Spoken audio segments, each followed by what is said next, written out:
So let's cover direct mail in its entirety, or I'll try to go through at least half of it right now.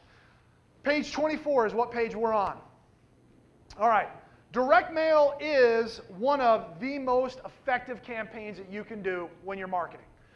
Direct mail is very targeted. The list provider that you use is the most important thing, though, when you do direct mail. If you don't have a good list provider that is providing you with the data, then your whole marketing campaign is going to fail. So it is completely reliant, number one, on the list provider that you work with. Now, some of the lists that I'm going to go through are very difficult to put together. Some are very easy to put together. For example, in most municipalities, a probate list, there's very few list providers that provide probate information to investors for sale, right? There's a lot of pre-foreclosure list providers, though, in contrast. To get a pre-foreclosure list is very easy in most states around the country. You can have a list literally within generally a couple hours. You can download it a lot of times right online. There's list providers that provide the information. What is key is that you're working with a good list provider.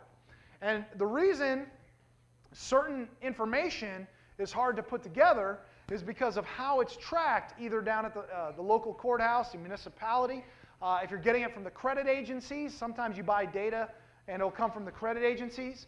For example, have you guys ever heard of the 30, 60, 90-day list?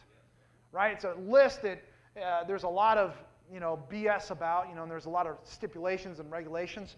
But the only way to find out if a homeowner is in foreclosure before a notice of default or a notice of sale or a notice or lis pendens in some states is what they call it. The only way to find out that information before a 3-month period is from the credit agencies themselves. So there's credit data that you can buy as well, directly from the credit agencies. Now you, as an individual, can't buy it. You have to get approved to buy this data. So there's data providers that buy it, and then a lot of times what they do is they sell the data.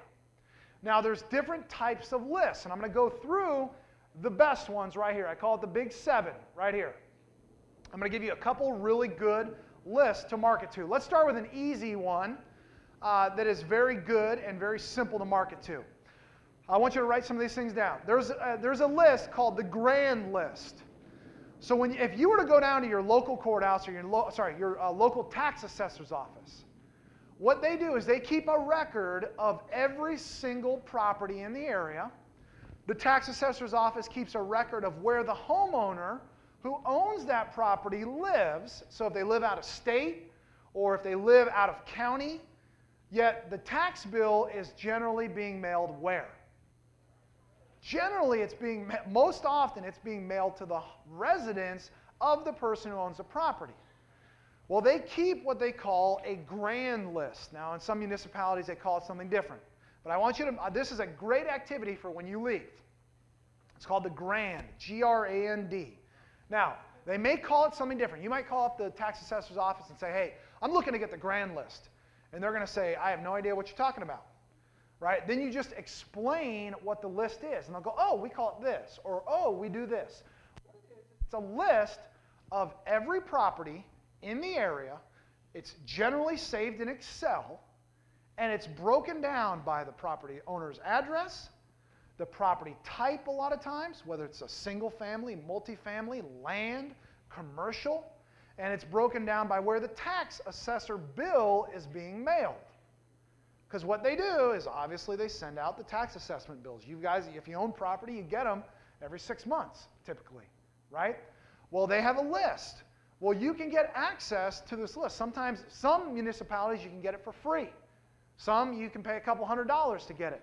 What you should do, though, is try to get this list right away. Because this is something that you can keep on record. If a seller ever called you, you could go right to the list and find the property. If you wanted to start marketing to land only and not even market for people that have homes, maybe that's your niche, there's your list because they list out all the property types.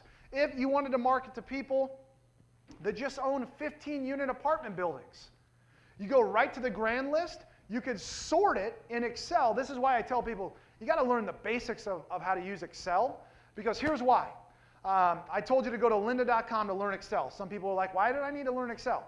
Well, every database that you use, doesn't matter what database you use, FreedomSoft, OpenRoad, if you use Infusion, if you use Outlook, it doesn't matter. You can take files from Excel and import them into your database. So if you literally wanted to import into your database every property record in the area, you could.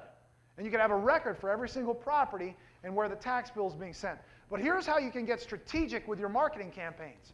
If you wanted to market for just 15-unit commercial buildings or larger, well, you just sort it by how many number of units there are, and boom, there's a list of 100 properties that are 15 units or greater in your area.